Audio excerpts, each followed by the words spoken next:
Wow. Nah, kesimpulannya kalau sudah 98% ke atas dan keaktifannya 80%, dia masuk kategori non-cut off. Non-cut off itu maksudnya adalah gini, ketika ada penduduk di kabupaten tersebut, misalnya mohon maaf nih, ada yang lahir gitu ya, dari salah satu penduduk, kemudian perlu biaya untuk ke rumah sakit, itu langsung didaftarkan oleh Pemda dan saat itu pun langsung aktif. Bayarnya ibaratnya belakangan. Kalau bahasa sederhananya begitu, itu disebut non-cut off. Daftar aja dulu gitu ya, bayar belakangan. Didaftarin bahkan sama Pemda. Karena sudah 98 lebih dan keaktifannya di atas 80%. Kita menyebutnya UHC non-cut off atau istilahnya UHC prioritas. Jadi kalau prioritas itu maksudnya gimana? Ya kalau tadi melahirkan atau ada kecelakaan, ternyata dia belum ada JKN, lapor sama Pemda, Pemda akan mengatakan nanti kami akan jamin, masuk aja rumah sakit. Nanti yang jamin BPJS.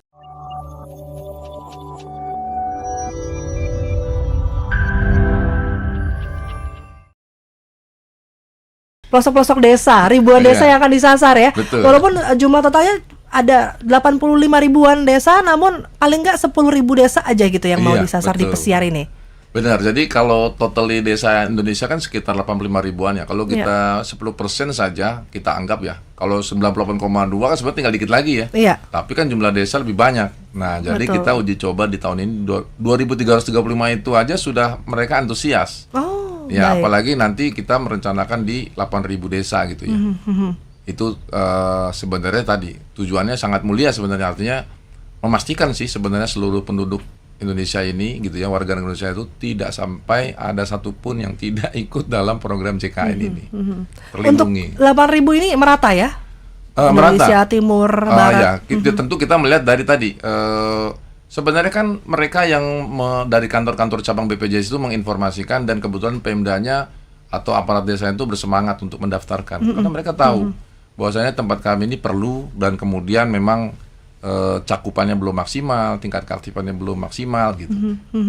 Namun tadi juga cukup menggembirakan bahwa ada 300-an desa Pemda yang mendapatkan award, artinya bukan desa malah kabupaten. Iya, hampir 366 apa 68. Sekarang nambah terus soalnya. Yang artinya itu lebih banyak lagi desa yang ada di situ ya. Iya, kalau satu kabupaten berarti kan jumlah desa cukup banyak tuh. Betul. Nah, kalau misalnya dia mendapatkan sertifikat UHC gitu ya, UHC non cut off apalagi berarti dia sudah 98% ke atas. Wow. Nah, kesimpulannya kalau sudah 98% ke atas dan keaktifannya 80%, dia masuk kategori non cut off. Non cut off tuh maksudnya adalah gini. Ketika ada penduduk di kabupaten tersebut, misalnya mohon maaf nih, ada yang lahir gitu ya, dari salah satu penduduk, kemudian perlu biaya untuk ke rumah sakit, itu langsung didaftarkan oleh Pemda dan saat itu pun langsung aktif. Bayarnya ibaratnya belakangan. Kalau bahasa sederhananya begitu, itu disebut non-cut off. Daftar aja dulu gitu ya, bayar belakangan. Didaftarin bahkan sama Pemda, karena sudah 98 lebih dan keaktifannya di atas 80%. Kita menyebutnya UHC non-cut off atau istilahnya UHC prioritas. Jadi kalau prioritas itu maksudnya gimana? Ya kalau tadi melahirkan atau ada kecelakaan, ternyata dia belum ada JKN, lapor sama Pemda, Pemda akan mengatakan nanti kami akan jamin, masuk aja rumah sakit. Nanti yang jamin BPJS. Itu yang saya mengatakan tidak ada jeda 1 menit pun, jadi artinya langsung. Beda kalau misalnya dia UHC tapi cut off. Cut off itu maksudnya tadi belum sampai 98%, keaktifannya belum 80%, masih jauh gitu. Maka kalau misalnya didaftarkan oleh Pemda sekalipun, dalam arti kata Pemda akan jamin nih, masih ada jeda waktu. Bulan depan baru, misalnya nih kejadian tanggal 10 atau 11 hari ini, nggak bisa langsung aktif. Nanti tanggal 1 baru aktif itu. Gitu kira-kira gambarannya. Oke, baik. Nah, jadi sekarang banyak tadi yang saya mengatakan, kabupaten kota itu berlomba untuk UHC. Wow. Supaya tadi mereka memastikan warganya jangan sampai jadi masalah dalam mengakses kesehatan gitu. Baik. Itu kira-kira. Ini kalau saya salvok sama UHC Award tadi, ini akan ada setiap tahun ya? Tahun depan, kemarin nih udah kita lakukan. Itu terhadap tadi Pemda yang luar biasa ya, termasuk provinsi ya. Provinsi itu kalau misalnya sampai dihitung 98% dan keaktifan 80%, itu dihargai. Termasuk tempo hari itu misalnya ya Aceh, DKI, kemudian ada 17 itu provinsi yang masuk, termasuk daerah istimewa Yogyakarta.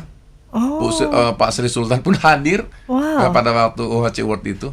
Nah, tapi menariknya adalah di 2025 nanti gitu ya, di ujung Desember itu kita akan menghitung tadi yang akan diberikan awarding oleh Presiden misalnya begitu ya, atau pemerintah dalam hal ini, itu yang 98% dan 80% keaktifan. Nah, kita menuju yang mereka masih 97 menuju ke 98. Nah, ini tugas agen pesiar ya? Betul. Termasuk tadi keaktifan. Masih 79%, itu menuju ke 80%. Bagaimana caranya? Itulah tugas-tugas agen pesiar. Oke, termasuk juga kita sosialisasikan di sini ya? Betul. Oke, dokter, ini kalau kaitannya dengan rumah sakit yang terafiliasi dengan BPJS Kesehatan, ini bagaimana seluruh Indonesia cakupannya? Baik.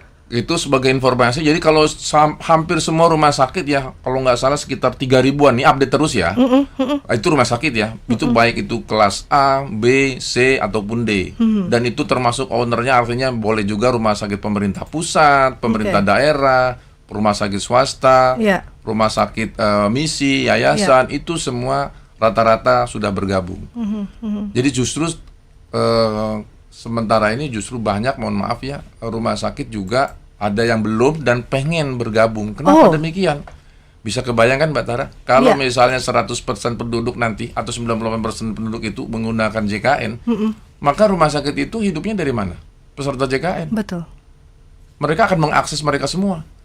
Jadi kalau rumah sakit tidak mau bekerja sama dengan BPJS, mungkin ada tadi yang kelompok 1-2% tadi yang belum dan memang mungkin belum bergabung ya, bukan tidak mau, boleh jadi belum bergabung, belum terinformasi. Mereka akan mengakses itu, tapi akan lama-lama makin kecil. Jadi semua akan akhirnya akan menggunakan JKN ini. So far, kalau menurut saya sangat terbuka ya. Kita lagi mau mengembangkan, artinya rumah sakit itu bisa saja menambah kapasitas tempat tidur gitu kan, supaya bisa menampung. Karena jumlah angka kesakitan kan juga akan lama makin tinggi. Makin banyaknya jumlah cakupan peserta, tentu angka kesakitannya beda ketika dia belum sejumlah 98%. Itu kira-kira. Baik. Dok, tadi mumpung sudah dijelaskan tadi, disinggung tentang kelas 321 begitu ya. Ini bagaimana dengan tahun depan 2025? Apakah betul yang didengar oleh orang bahwa akan ada disamakan satu kelas saja? Iya. Kalau saya sederhana kalimatnya begini, tunggu setelah pariwara berikutnya. Itu intinya, maksudnya gini. Masih digodok? Ya, masih dalam telaah panjang gitu. Tapi sebenarnya bukan dari BPJS ya. Itu dari tentu stakeholder, dalam hal ini kementerian lembaga yang terkait, DJSN, Kementerian Kesehatan gitu ya. Tentu dengan banyak hal lah.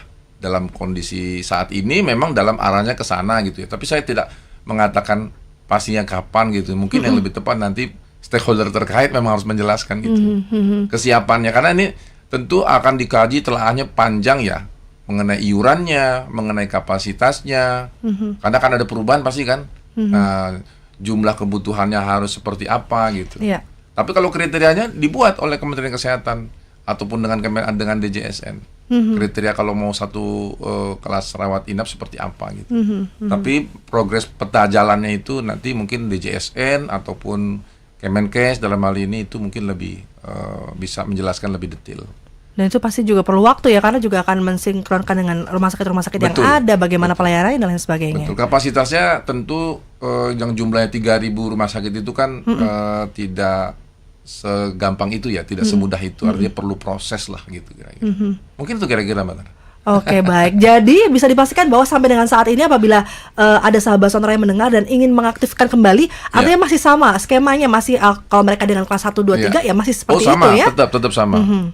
Itu sampai nanti ada regulasi kan mengenai kalau mau jadi berubah, ada perubahan itu tetap sama aja. Oke. Kalau mau tahu aktif ya tadi cukup melihat dari aplikasi Pandawa tadi ya, 08118 165 165. Mudah dihafalnya. 08118 165 165, call centernya 165, atau juga bisa aplikasi mobile JKN. Mobile JKN. Oke, anytime bisa dihubungi di situ. Betul. Tapi kalau Pandawa ada jadwal. Tentu kalau Sabtu Minggu rasanya ini. Mereka juga mau malam mingguan juga ya? Iya. Ada petugasnya kan itu. Liburan ya. Iya. Oke, baik. Kalau pesiar ini bagaimana juga? Mereka Senin sampai Jumat atau dia bahkan diberikan bukan bonus ya, biaya operasional, bantuan pulsa, kemudian kalau dia bisa menyisir 200 KK per 1 bulan itu kita tambah biaya. Bukan tambah biaya, maksudnya kita kasih lah gitu ya. Ibaratnya uang bensin lah gitu kira-kira.